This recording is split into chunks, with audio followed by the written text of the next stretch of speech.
Mas pinaigting ng Romblon Police Provincial Office ang kampanya para sa pangangalaga ng kalikasan sa pamamagitan ng paglulunsad ng Project 3 o Take Responsibility for the Enhancement of the Environment, kasabay ng isinagawang mangrove planting activity sa Ginablan Mangrove and Bird Sanctuary sa Barangay Ginablan, Romblon. Pinangunahan ang aktibidad ni Provincial Director Police Colonel Rexton F. Sawi kasama si Attorney Adrian F. Ducat ng National Police Commission Romblon bilang suporta sa mga programa ng Philippine National Police at ng pamahalaan laban sa climate change, pagkawala ng biodiversity at pagkasira ng kalikasan.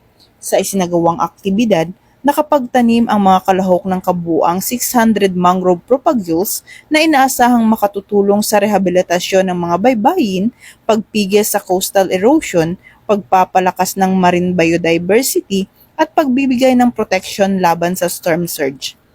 Nakiisa rin sa programa ang iba't ibang ahensya ng pamahalaan kabilang ang Romblon Municipal Police Station, Philippine Coast Guard, Bureau of Jail Management and Penology, Municipal Agriculture Office, Municipal Environment and Natural Resources Office at iba pang mga katuwang sa pangangalaga ng kalikasan. Sa pamamagitan ng Project 3, muling pinagtitibay ng Romblon Police Provincial Office ang kanilang pangako na maging katuwang ng mamamayan sa pagtataguyod ng isang mas ligtas, mas luntian at mas matatag na komunidad para sa susunod na henerasyon. Mula dito sa Campo Crame, ako ang inyong PNN correspondent, Patrulu Mandara Palogme, alagad ng batas, tagataguyod ng balitang pulis.